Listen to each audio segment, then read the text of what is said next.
So, despite global uncertainties, we were able to draw the attention of countries on the back of strong structural reforms. How do you think today's budget will prove to be a force multiplier going ahead? Absolutely. I've always maintained that if you know what you are doing, and especially in the case of economic policy and economic management, if you are able to ensure that the country is growing, and today we can draw a fair degree of satisfaction. We are the fastest growing economy in the world. Now, when you talk about global headwinds, global turbulence, Kritiji, they apply to everybody. The fact of the matter is all countries in the world are having to worry about this thing. The two economies which are ahead of us, we are the fifth largest, Japan and Germany, have very slow rates of growth, almost flat for many years of 1 or 2%. We will very soon, thanks to Modi ji's very, very hands-on, far-sighted and development-anchored policies, we will be a Viksit Bharat very soon. And today we are in the happy situation that the economy is moving ahead. The budget announcements made today, I can say they will be recorded in golden letters for times to come for a variety of reasons. The relief provided to the middle class is, I think, only 1/3 the story. Also, what has been done for manufacturing, what has been done for agriculture, what has been done for artificial intelligence, what has been done for shipbuilding, what has been done for aviation, all of them add up. Now, the real point is, why is there so much attention on the tax relief? For a very good reason. Yeah. There was a time when there was a Congress rule for the bulk of our history as an independent country. Kritiji, at that point of time, if you earned 12 lakhs of rupees, you ended up paying 11 lakhs 29,000 as tax. Today, if you earn 12 lakhs of rupees, you don't pay any tax. But earlier, even when there was a 7 lakh exemption, if you bet 1 rupee above that, you came into a tax slab. Now, if you look at it progressively, up to 24 lakhs, more money in people's hand. And as Modi ji said today, more money in your pocket is more power to the nation. Today, we are looking at the evolving global situation, and I apologize, I've given you a somewhat long-winded answer.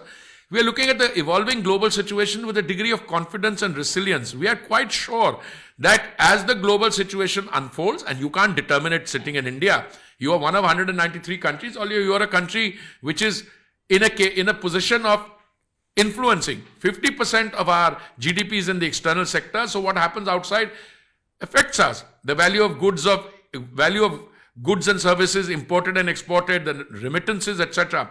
But today you can say with a degree of confidence that India can stand on the global stage with a degree of confidence, and we can help out other countries. We are an engine of growth. We are a bright spot in an otherwise uncertain global economy. Absolutely, point well taken, sir. And you know the energy sector better than most of us here. Sir, the nuclear energy mission and the target to achieve 100 gigawatt of nuclear power. How do you see its contribution in the energy transition goal that India has? It's most welcome. I can tell you we have done very well on biofuels. We have gone to 20% blending. We are doing very well on green hydrogen. But seriously, if you want to have net zero by 2070, which is our goal, you've got to have nuclear energy. But what happened is a previous government, a Congress government, signed all the correct agreements, but not a single dollars of commercial contracting took place after that. There are a variety of reasons. I don't want to go in. There were some nuclear reactors which had mishaps, etc. I don't want to go into that.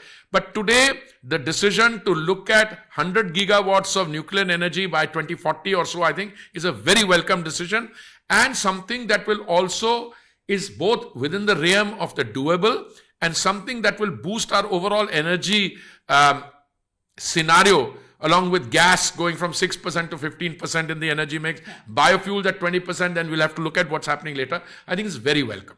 And finally, before we wrap up, sir, the target is to make India a Viksit Bharat by 2047. The roadmap that this budget has laid, how do you see it? I think it's a phenomenal balancing, phenomenal emphasis on various areas. And I'm not just talking about the relief in terms of the pay commission to the middle class or the tax relief. Those are important, very important. For a middle class person like me, that's most important. But I think there's something else. And that is, you've not neglected either manufacturing or agriculture. You've not neglected, artificial intelligence. You've not neglected the critical minerals mission. You've not neglected, for instance, the shipbuilding. You've not neglected the airports. So I think it's very welcome.